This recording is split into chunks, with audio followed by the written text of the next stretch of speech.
믿음에 완주하는 비결이라고 하는 제목을 가지고 말씀 증거하고자 합니다. 믿음에 완주하는 것. 우리는 완주를 생각할 때 마라톤을 많이 생각하고 그렇습니다. 저는 이 운동을 하는 것을 많이 싫어합니다. 왜냐, 제가 잘 하지 못하니까. 그런데 좋아는 합니다. 이 구경하는 것을. 자, 그래서 목회자가 되어도 모이게 되면 가을에 꼭 체육대회를 하는데 우리는 그거보다는 이 어렸을 적에 국민학교에서 운동회 하는 것.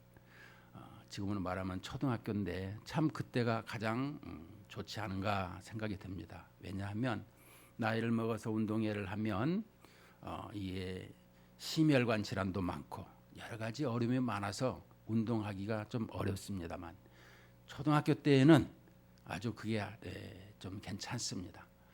그런데 모든 운동을 다 하고 맨 마지막으로 하는 것이 바로 릴레이 달리기 아닌가 생각을 하고 있습니다. 물론 올림픽에서는 마라톤으로 장식을 하죠.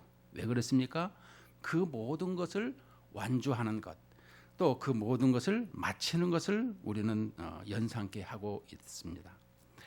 믿음에도 마찬가지인 것입니다. 우리 신앙생활을 저희들이 신앙생활 어떻게 했느냐? 저는 이 장례식장에서 맨 마지막에 그 사람의 이 조서와 또 그 사람의 양력을 소개를 합니다.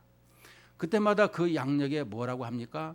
그는 어떻게 태어났으며 어떻게 신앙생활을 시작하고 또 마지막은 어떻게 신앙생활을 했다라고 이 세상에서 그 모든 것을 기록을 하는 것입니다. 마찬가지로 우리의 인생은 이처럼 완주하는 이런 것이 꼭 필요한 것입니다. 그런데 오늘 본문에서 보면 주님께서 너희들이 중도 탈락자, 포기자가 있을 것 같다라는 것과 또 한 가지는 그러니 더 열심히 주님을 쫓는 이런 삶이 필요하다라고 하는 두 가지를 이렇게 곁들여서 설명을 해주고 있습니다. 여러분, 제자가 되는 길, 제자에 대해서 우리는 생각을 해보게 됩니다. 항상 주님을 따르겠다고 오늘 25절에도 나와 있습니다. 수많은 무리가 함께 갈새 예수께서 돌이키사 이르시되, 자, 많은 무리들이 주님을 따라옵니다. 아마 주님의 가장 전성기 하이라이트가 아닌가 이렇게 생각을 해봅니다. 셀 수 없는 무리가 함께 갈새 예수께서 돌이키시며 이르십니다. 많은 사람이 따라오는 것을 보게 됩니다. 왜 따라올까요? 다 그들 목적이 있습니다. 목적이 있는데 어떤 목적이었느냐라고 하면은 예수님을 알기를 볼 때에 당시에 예수님은 아주 큰 기사와 이적을 행하는 분으로서 이걸 볼 때 종교적으로 이분을 믿어야 되겠다 이런 생각하는 사람도 있을 것이고, 많은 사람이 따라가서 오병의 역사도 보듯이 이분만 따라가면 내가 먹을 것 걱정없이 없겠다. 이 삼시세끼 내가 집으로 가봐야 그런데 예수님만 따르면 좋겠다. 이런 생각을 가진 사람들. 또한 이 로마 제국에 이 종살이 하고 있는데 이렇게 능력이 많으신 예수님께서 장차 이 모든 것을 다 통일하시고 정복하시고 그럴 때 내가 한 자리나 할까 하고 또 쫓는 무리들, 다양하게 나와서 주님을 쫓는 무리들이 있었다. 이렇게 말씀을 하고 있습니다. 그런데 여기에서 26절에 보면 물은 내게 오는 자가 자기 부모와 처자와 형제와 자매와 더욱이 자기 목숨까지 미워하지 아니하면 능히 내 제자가 되지 못하고, 자, 제자가 되지 못한다라고 하는 것을 보게 되면은 여기에서 미워하지 아니하면 이런 단어를 보게 됩니다. 헬라어로 미세오라고 하는데 이 미워하다, 헤이트라고 영어도 번역을 하고 있습니다만 우리가 가정법으로 아람어의 성경을 보게 되게 되면 이 덜 사랑하게 되면 이런 뜻입니다. 그러니까 이 자기 부모, 형제, 자매 또 자기 목숨까지 덜 사랑하지 아니하면 능히 내 제자가 되지 못하고 이런 뜻이 되는 것입니다. 우리에게 있어서 항상 이 사랑의 우선순위가 있어야 된다라고 하는 것입니다. 여러분 신앙생활 하면서 우리는 항상 가치관이 충돌할 때가 있습니다. 그때가 언제입니까? 부모, 형제와 자매, 또 이웃들, 또 나 자신 여러 부분으로 가치관이 충돌할 때가 있습니다. 특별히 하나님과의 관계성에서 그렇죠. 그럴 때에 어떤 것을 제일 먼저 해야 될 것인가라는 것을 가르쳐 줄 때 우선순위가 하나님의 사랑을 가지고 있어야 된다. 두 번째요, 부모, 형제, 자매다. 그리고 나 자신이다라는 것을 가르쳐 주고 있는 것입니다. 근데 우리는 항상 이런 가치관이 충돌할 때는 하나님 잠깐 계세요. 제가 먼저 이것을 하고 난 뒤에 주님 찾겠습니다. 이럴 때가 너무나 많다라는 것입니다. 그것은 아니 될 말씀인 것입니다. 우리는 간혹 여기에서 자기 주장과 자기 생각을 앞세울 때가 많이 있습니다. 그러면은 안 되는 것입니다. 왜냐하면 이따 보게 되겠지만 주님을 따라오는 사람이 있었지만 그렇게 되지 못하는 것을 보게 되는데 그것은 그 모든 것이 하나님이 되기 때문이다라는 것입니다. 그래서 우리는 이 부분을 좀 생각을 해볼 때에 이 마태복음 19장에 보게 되게 되면 부자 청년이 있습니다. 여러분 부자라는 것을 미워하라는 것이 아닌 것입니다. 우선순위가 어디에 있느냐가 중요한 것입니다. 이 부자 청년을 얘기할 때마다. 근데 부자 청년은 하나님 앞에 사랑받고 복을 받아서 많은 사람 앞에 베풀고 나눠주고 그랬습니다. 그래서 그 모든 것을 잘 지켰다 이렇게 말을 하고 있습니다. 누가복음 19장 20절에도 보면 그런데 예수님께서도 그 마음을 잘 아세요. 왜냐하면 우리 주님은 영혼의 의사이기 때문에 그러는 것입니다. 우리는 영혼의 의사라고 한다면 우리가 일반적인 의사를 한번 생각해 보세요. 일반적인 의사를 볼 때 그 환자가 의사 앞에 오게 되면 그 환자가 무슨 질병이요 무슨 병이 있는지를 훤히 안다라면 그를 분명하게 냉혹하게 말하는 것을 우리는 알 수가 있는 것입니다. 이처럼 우리 주님께서도 그 모든 것을 아주 이렇게 냉혹하게 말하고 있는 부분, 특별히 이 무리들에게 말할 뿐만 아니라 이 부자 청년에게도 말하고 있는 내용이 무엇이겠습니까? 모든 소유를 버리고 나를 따라오라. 그는 자기의 가치관을 버릴 수가 없습니다. 충돌이 일어난 것입니다. 물질과 하나님, 하나님과 물질 중에 어떤 것을 택할 것인가? 그럴 때 그는 물질을 택하는 것입니다. 내가 99가지를 다 했고 한 가지만 안 했는데 왜 그렇게 나를 미워하십니까? 라고 말할 수 있습니다만은 그러나 그 한 가지가 바로 하나님이었기 때문에 그러는 것입니다. 물질이 하나님이 되었다라면 그 사람은 하나님이 들어갈 자리가 없게 되는 것입니다. 우리 신앙생활을 할 때에 나에게 있어서 가장 같이 충돌되는 게 있습니다.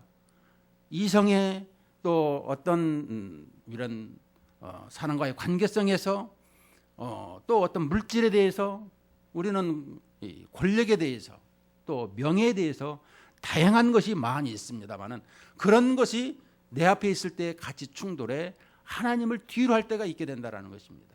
그러나 그렇게 되면 되지 않는다라는 것을 오늘 주님이 말씀을 하고 있습니다. 왜냐?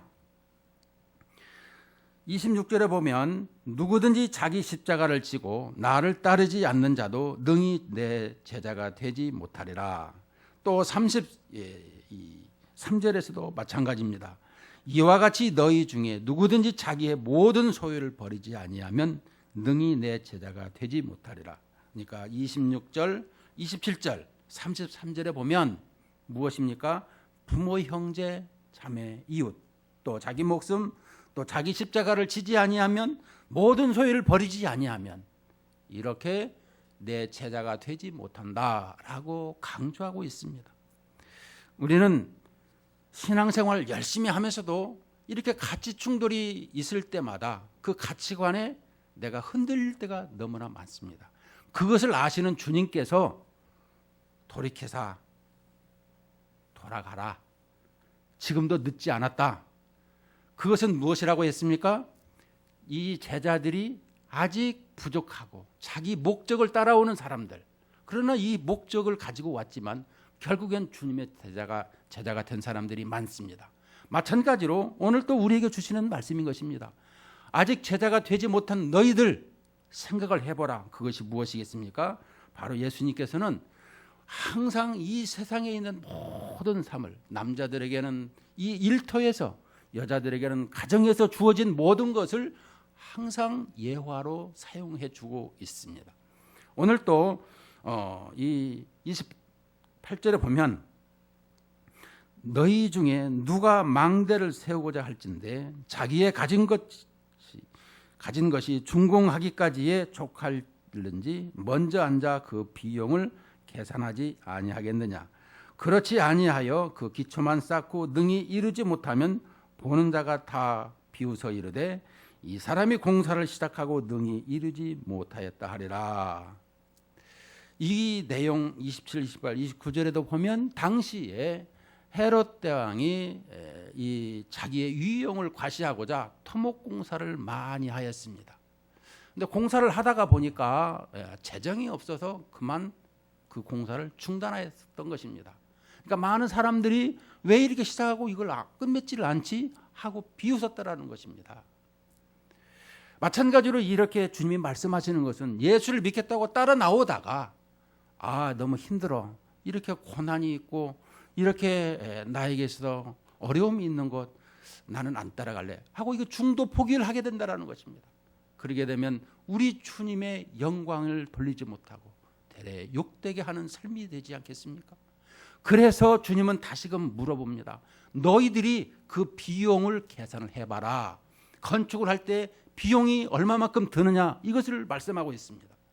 이것은 비용이 든다는 것은 무엇이겠습니까? 우리 신앙생활은 의인은 고난이 많다라는 것을 성경은 강조하고 있습니다.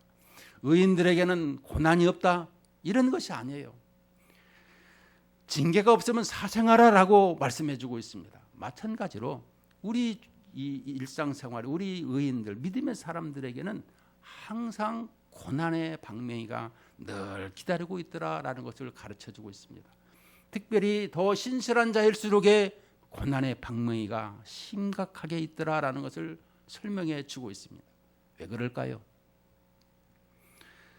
우리는 이런 부분을 생각할 때마다 왜 의인이 고난을 받아야 됩니까? 라고 할 때마다 성경은, 우리 주님은 말씀하십니다. 더욱더 주님 댁에 빛나는 영광된 삶이 되어야 된다는 것을 가르쳐주고 있습니다. 그렇지 아니하면 주님을 아주 욕되게 하는 것입니다. 성경에, 구약성경에 보면 사울 왕과 다윗 왕이 있습니다. 사울 왕은 하나님의 아주 은혜로 말미암아 왕이 되었습니다. 그는 늘 호령하고 군림하는 왕이었습니다. 항상 무엇을 하든지 하나님의 은혜를 생각하고 하나님을 높이기보다는 제사도 자기가 드리고 싶은 대로 하나님의 말씀을 뒤로 하는 이런 모습을 가지고 살았던 것을 우리는 알 수 있습니다. 그래서 오죽하면 사무엘상 15장에서 순종하는 것이 제사 드리는 것보다 낫다, 이렇게 가르쳐주고 있습니다. 여러분, 말씀에 순종하는 것, 예배 드리는 것보다 낫다라고 우리 주님은 가르치고 있는 것입니다. 우리는 예배가 먼저지 무슨 소리냐? 아닌 것입니다. 우리 주님이 뭐라고 말씀하시더냐? 그것을 따라 사는 것이 우선순위라고 가르쳐주고 있습니다. 그러나 다윗은 어떻게 했습니까? 그는 17살에 전쟁터에 나가서 골리앗과 싸우면서 그에게 큰 하나님의 사람으로 이제 인정을 받고 또 사울 왕의 사위가 되고 그에게 앞날이 탄탄하게 열리기 시작했습니다. 그러나 그는 그 후로부터 13년 동안 왕이 되기까지 아주 고난의 길을 많이 걸었습니다.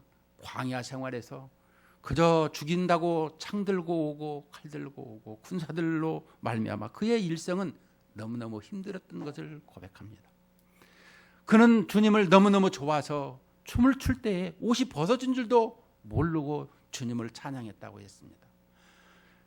이처럼 주님을 바르게 아는 것, 그것은 고난을 통해서 알게 되었습니다. 물론 밧세바 사건으로 인해서 주님 앞에 호되게 혼나기도 했지만 우리의 일생을 볼 때 이처럼 고난의 방맹이로 우리를 인도하고 있는 것을 우리는 알 수가 있는 것입니다.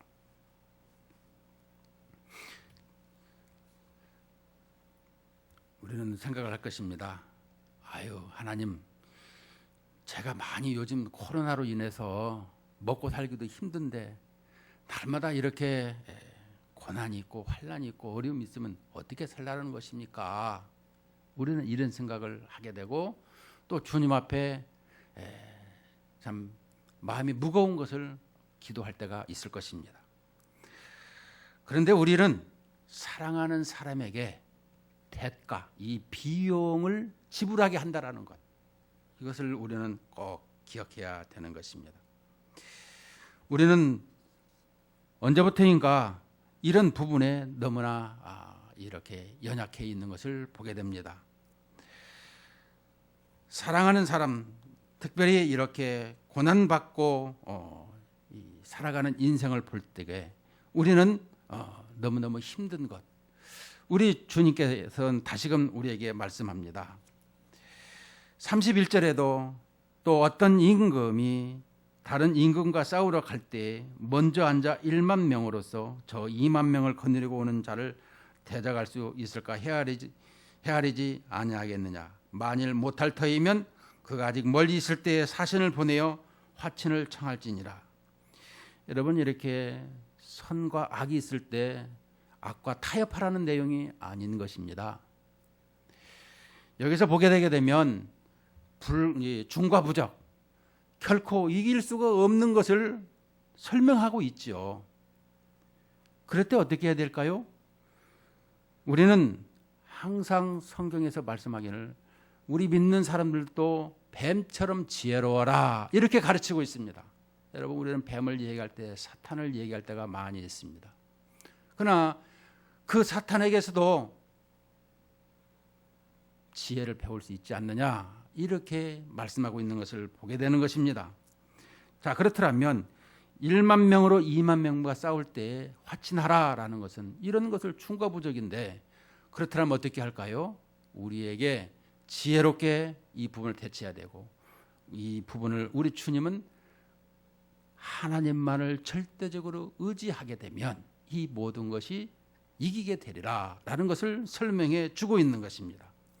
우리는 이런 부분에 대해서 내 힘과 내 실력으로 해결하려고 할 때가 상당히 많이 있습니다. 그러나 우리에게는 이렇게 되면 안 되는 것입니다. 우리 주님께서는 늘상 무엇을 하든지 하나님을 의지하고 하나님을 떠나지 아니하는 이러한 삶을 우리에게 설명해 주고 있는 것입니다. 여러분, 우리 신앙생활을 할 때마다 느끼는 것이 있습니다. 교회 안에서 먹고 사는 것,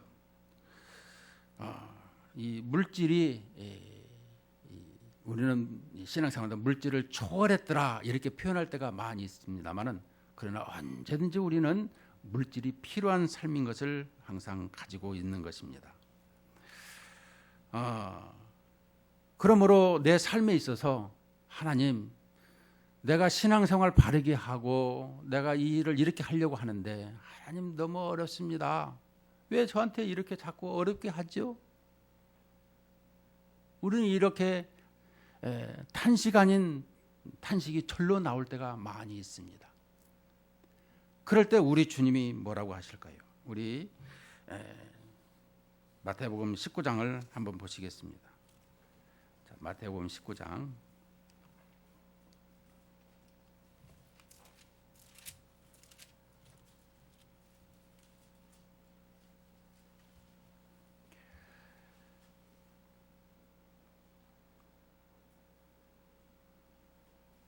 자, 27절부터 29절까지를 다 같이 읽도록 하겠습니다. 시작. 이에 베드로가 대답하여 이르되 보소서 우리가 모든 것을 버리고 주를 따라 싸운데 그런즉 우리가 무엇을 얻으리이까? 예수께서 이르시되 내가 진실로 너에게 이르노니 세상이 새롭게 되어 인자가 자기 영광의 보좌에 앉을 때에 나를 따르는 너희도 12 보좌에 앉아 이스라엘 12 지파를 심판하리라. 또 내 이름을 위하여 집이나 형제나 자매나 부모나 자식이나 전토를 벌인 자마다 여러 배를 받고 또 영생을 상속하리라. 아멘. 자, 우리에게 있어서 주님 그렇더라면 내가 의인으로 예수 믿는 의인으로 지금 나아가고 있습니다. 내가 이렇게 모든 것을 버리고 주님을 쫓는데 내가 그러면 얻는 것이 뭐가 있죠? 이렇게 우리는 질문합니다. 이 점이 우리는 어떻게 보면 나의 딜레마가 되지 않을까 이렇게 생각을 합니다. 아니 내가 주님을 이만큼 이렇게 따라갔으면 주님 나에게도 뭔가 있어야 되지 않겠습니까? 왜 저희가 이렇게 너무 힘들게 하죠? 이것이 우리의 솔직한 고백인 것입니다. 그런데 여기에 대한 답변이 무엇이겠습니까? 인자가 자기 영광의 보좌에 앉을 때에 우리 주님은 지금 보좌에 앉아 계십니다. 나를 따는 너희도 12 보좌에 앉아 이스라엘 12 지파를 심판하리라. 지금 이 일을 우리가 행하고 있는 것을 볼 수 있습니다. 성경은 항상 과거형으로 말씀하고 있지 않습니다. 현재형으로 가르치고 있는 것을 우리는 알 수가 있어야 되는 것입니다. 무엇이겠습니까? 에베소 2장 6절에 보면 예수를 믿는 순간, 영접하는 순간 우리 주님이 하늘 보좌에 앉아 계시죠. 믿는 순간에 우리가 하늘의 보좌 앞에 앉아 있더라라는 것을 설명해 주고 있으며 우리는 영육 통일체입니다. 내가 영과 몸이 하나가 되어 있더라는 것이죠. 그렇다면 주님과 나와 함께 있을 때 주님의 보좌에 내가 함께 내 영이 있더라는 것을 설명해 주고 이 피조의 이 육이 아직 가지를 못하고 있더라는 것만 있지 하나님과 함께 예배하며 함께 생활하는 것을 설명해 주고 있는 것입니다. 우리는 이 대목에 있어서 늘상 확신을 가지고 살아가야 된다는 것입니다. 우리는 죽어서 가는 내세론 자 이렇게 생각할 때가 상당히 많이 있습니다. 근데 성경을 원어 성경을 보셔서 우리가 그런 부분을 좀 더 잘 알았으면 좋겠습니다. 내가 이런 부분에 대해서 지금 주님과 함께 하고 있더라라는 것. 그래서 우리가 구원의 완성이 뭐냐? 주님의 보좌를 떠난 인생들에게 주님 앞에 다시 나아가서 주님을 예배하며 찬송하는 이런 삶이 구원의 완성인 것입니다. 내가 늘상 여러분들에게 강조하는 것이 무엇이겠습니까? 항상 우리는 구원받았다라고 하는데 구원받음으로 끝나는 것이 아니라 주님의 섭리와 주님의 늘상 이렇게 함께하는 역사하는 가운데 그것을 설명해 주고 있는 것이 바로 우리가 연합하는 관계 속에서 주님과 나와의 연합의 관계를 설명해 주고 있으며 그 연합은 주님의 말씀에 살아가는 것. 주님께서 언약을 주셨잖아요. 말씀으로 말미암아 우리와 함께하겠다고 약속하신 그 약속을 부여잡고 살아가는 것. 그것이 무엇이겠습니까? 바로 하나님의 말씀인 성경을 우리의 기준으로 삼고 표준으로 삼고 나의 잣대로 삼는 것. 이렇게 살아가는 것을 설명해 주고 있는 것입니다.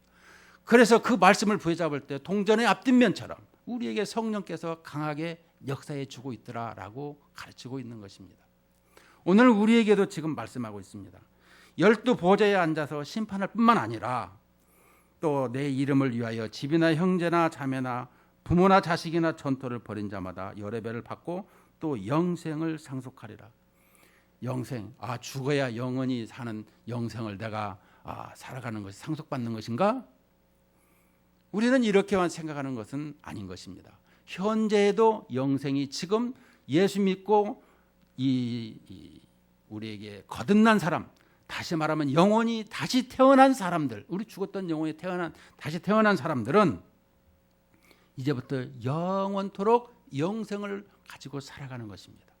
그런데 그 영생을 우리에게 볼 때에 우리가 다 안다? 그렇지 않습니다. 우리가 영생이라고 얘기할 때 영원히 사는 것만 얘기할 때가 많이 있지만, 그러나 요한복음 17장의 3절에 보면 예수 그리스도를 아는 것이 영생이니라 이렇게 가르치고 있어요. 그러니까 예수님을 잘 알아가는 것, 예수님이 어떤 분이시냐, 천지를 만드신 삼위일체 하나님의 제2의 인격이요, 또 이 천지 창조를 하실 때에 예수 그리스도께서 중보자로 천지를 창조하시고, 또 우리가 타락했을 때 우리에게 구속주로 이 땅에 오셨더라라는 것, 그 다음에 심판주로 이 땅에 오시겠다라는 약속, 이 모든 것을 예수님을 얼마만큼 이해하고 알고 있느냐, 이것이 영생이라는 것입니다. 우리는 영원히 사는 것만 얘기할 때가 많은데 그렇지 않습니다. 그렇다면 그 외에 너무나 그 안에 이 보화가 너무너무 무궁무진이 있더라라는 것을 우리에게 설명해 주고 있는 것입니다. 그러므로 우리에게 이 영생을 상속받는 것,